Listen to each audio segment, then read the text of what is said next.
UPSC 2024 में question पूछा गया था, how many delimitation commissions have been constituted by government of India till December 2023। तो यहाँ पे बहुत महत्वपूर्ण हो जाता है कि हम डिलिमिटेशन कमीशन के बारे में कुछ चर्चा कर लें।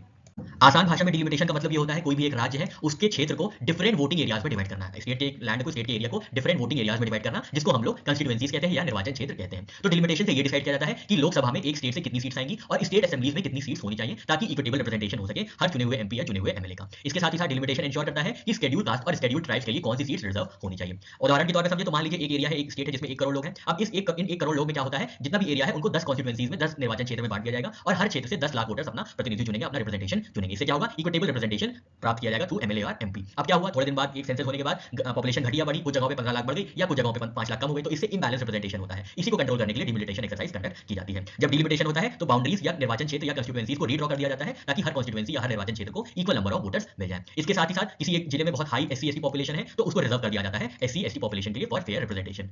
आर्टिकल 82 और आर्टिकल 170 मैंडेट करते हैं कि हर सेंसस के बाद डिलिमिटेशन एक्सरसाइज कंडक्ट करनी चाहिए। मतलब जितनी भी सीट्स हैं, नंबर ऑफ सीट्स हैं और टेरिटोरियल डिविजन्स हुए हैं, उनको रीएडजस्ट करना चाहिए ताकि पॉपुलेशन चेंजेस जो हुए हैं वो रिफ्लेक्ट हो सके। अब ये एक्सरसाइज कौन कंडक्ट करता है, तो ये एक्सरसाइज एक कमीशन है जिसका नाम होता है डिलिमिटेशन कमीशन, जिसको एस्टैब्लिश किया गया था एक्ट ऑफ पार्लियामेंट के अंदर। वो कमीशन जो है डिलिमिटेशन एक्सरसाइज को कैरी आउट करता है। तो ये स्टैट्यूटरी कमीशन हो गया क्योंकि it is establish bye an act of parliament. History of delimitation की बात करें तो इंडिया में 1951 के सेंसस में डिलिमिटेशन हुआ, फिर 1961 के सेंसस के बाद डिलिमिटेशन हुआ, फिर 1971 के बाद डिलिमिटेशन सेंसस फॉर्म हुआ, डिलिमिटेशन कमीशन फॉर्म हुआ और डिलिमिटेशन एक्सरसाइज कंडक्ट की गई। पर फिर 42nd अमेंडमेंट 1976 आया, जिसने क्या किया, जिसमें रोक लगा दी डिलिमिटेशन पे और ये कहा 1971 के बेसिस पे ही बाउंड्रीज रीड्रॉ की जाएंगी और क्या होगा, जितनी भी सीट्स है लोकसभा की और स्टेट असेंबली की वो सब क्या होंगी, वो उतनी ही रहेंगी टिल 2001। फिर 84th अमेंडमेंट आया 2001 में, जिसने सेम प्रिंसिपल को फॉलो करते हुए 1971 के बेसिस पे सीट्स एलोकेशन की बात रखी और इस प्रिंसिपल को एक्सटेंड कर दिया टिल 2026। तो अब क्या है, एडजस्टमेंट रीएडजस्टमेंट हुआ है कॉन्स्टिट्यूएंसी बाउंड्रीज का 2001 के सेंसस पे, पर जो सीट्स का एलोकेशन है वो अभी भी 1971 के सेंसस के बेसिस पे हुआ है।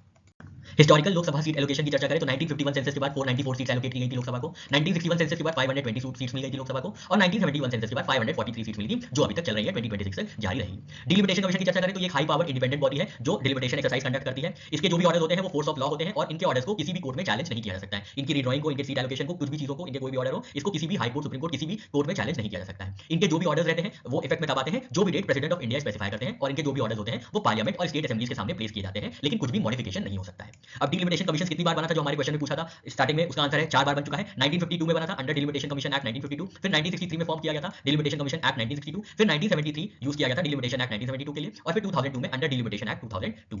कमीशन 4 बार बना है और सेंसस यूज हुए हैं सिर्फ 3, 1951, 1961 और 1971। तो ये जो बीच की बाउंड्री है डिलिमिटेशन कमीशन की और सेंसस यूज होने की, ये बहुत अलग अलग बातें हैं, इसको भी ध्यान में रखिएगा।